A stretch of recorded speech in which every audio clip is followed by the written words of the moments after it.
Hey guys, welcome back. Thanks for coming back, guys. Got a couple things to talk about, some news in the hobby. PSA being one of them. A couple things I just want to go over.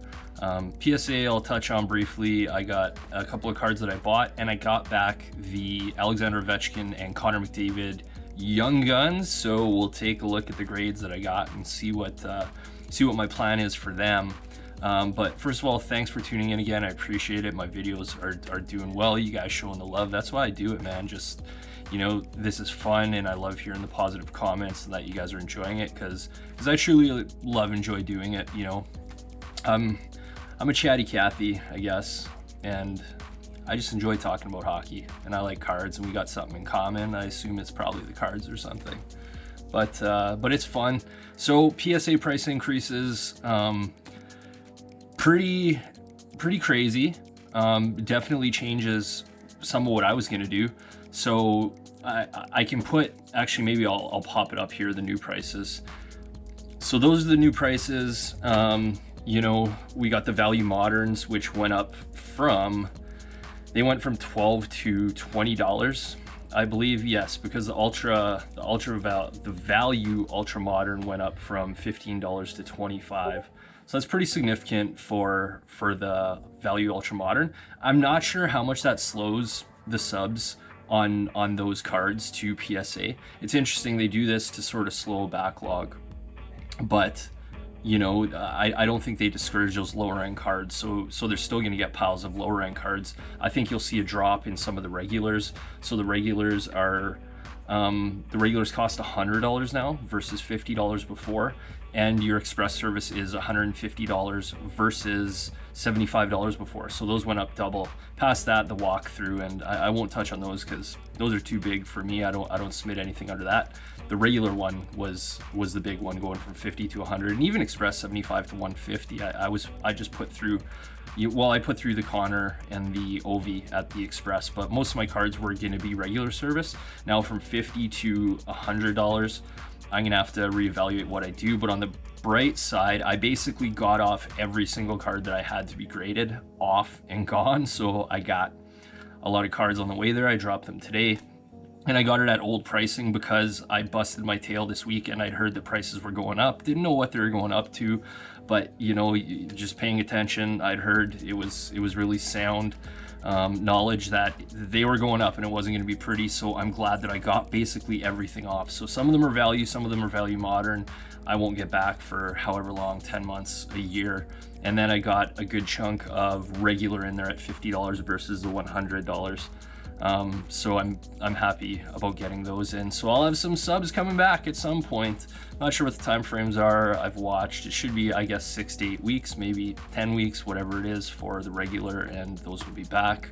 But the bottom line with PSA increases, we knew they were coming, and it's a little bit ugly. I hope at some point they lower those prices once they have once they're able to control the line and control the the volume of submissions coming in.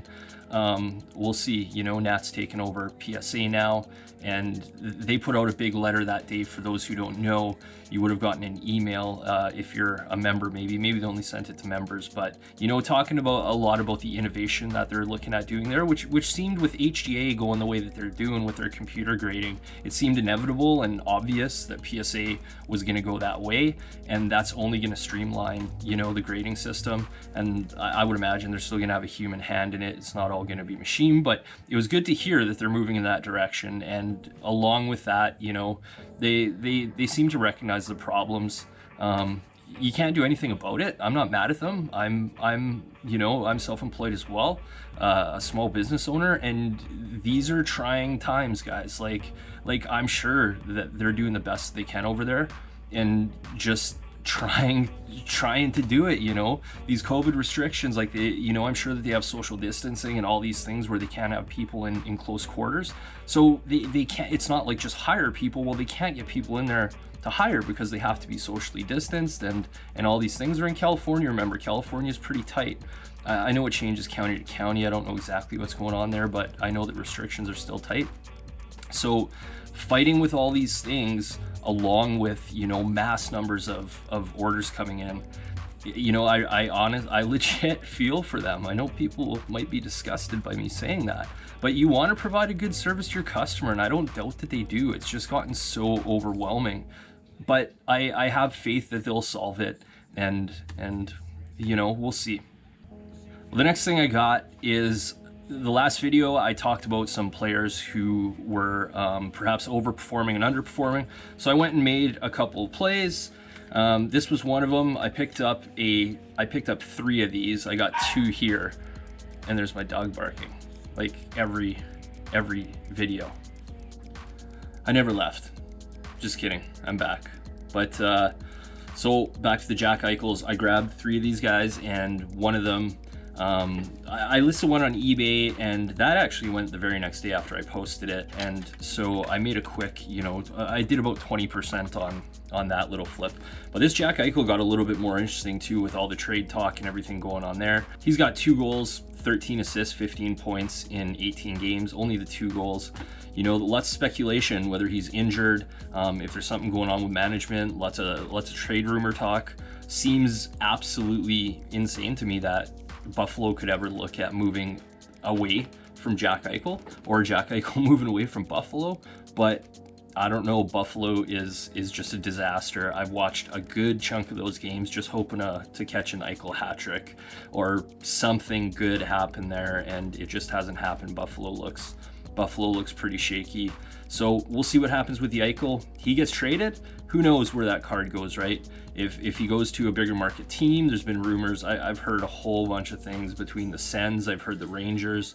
I can't remember who else, but there's been lots of speculation, yet nothing super solid to really go off of. But I don't know. We'll see what happens with Jack Eichel. Maybe that play will pay off. All I expected him to do was start scoring goals, which I know he's going to do. So I'm not too worried about that. And hopefully his card price comes along with it. But those are the Eichels. Next thing I got is my Connor McDavid back from PSA.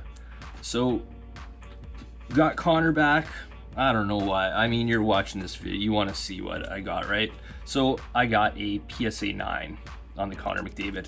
So pretty much, you know, I was happy about this because having looked at the card and having looked at all the other cards, like I always talk about, I look at so many of them, I was pretty sure that this was borderline between an 8 and a 9. So I'm pretty happy that I'm somewhat on, you know, within the right area, and it seems like I'm looking at the right things.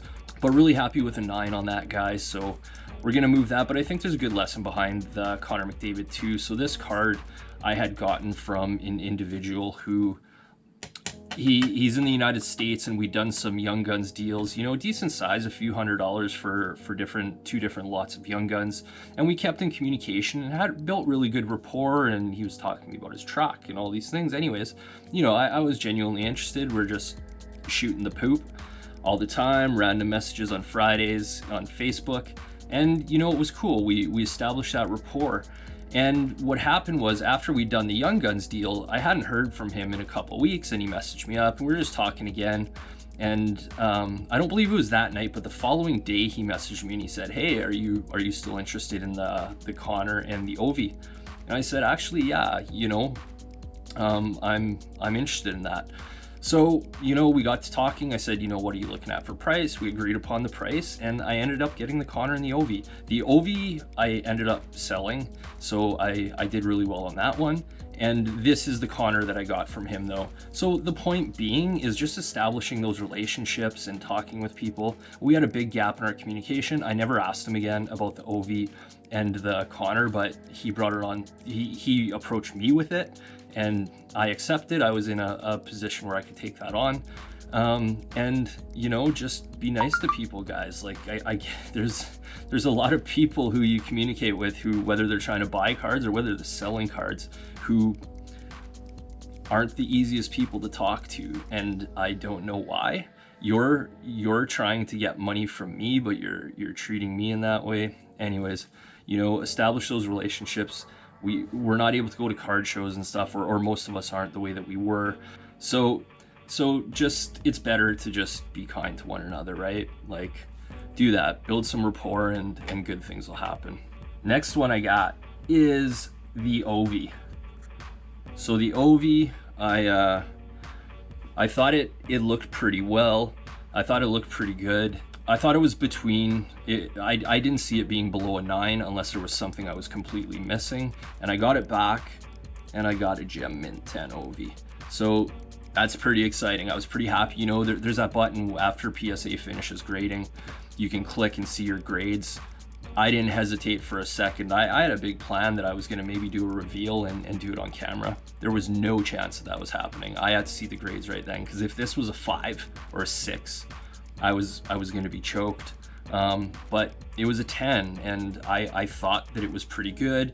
I know there is a corner that you have to magnify. Again, never gonna see it, but there was a corner that had a really small amount of softening, but you know, that's within the limitation. So it was a good guideline for me. So with this card, I also think that there's a small lesson, regardless of whether you're buying an Ovie or whether you're buying something else that might seem a little bit expensive for you. At the time when I purchased the Ovie, it was before Christmas, and it's before Christmas, right? So you're always thinking about expenses at that time. It's a little bit easier with COVID because we just didn't have a lot of the expenses that we have. But regardless, I work within my own bankroll, so I have my card money, and that doesn't mix with my real life money, my living money, my expenses. As I've said, I don't do this to earn income. I'm doing it to grow my asset base, which is the cards. And I had an okay amount of money in terms of my bankroll, and I knew that I had lots of cards that I could sell if my money was getting tight. So I said, you know what, I'm gonna take the chance. This popped up on Facebook. I got to the guy 13 minutes after it popped up there and said, hey, you know, I'll take the card. Can I come get it right now? He said, well, I can't right now, I'm having dinner. And I said, okay, how about after dinner? And I made sure I kept talking to him because I didn't want to lose the deal. It looked like it looked like a really good Alexander Ovechkin. Anyways, came to fruition. Met the guy, got the card, had a look in the car, looked awesome. I was stoked. He was happy to get rid of it. He's a collector, so whenever you can get cards from collectors, people who open packs and collect, he collects sets of Young Guns.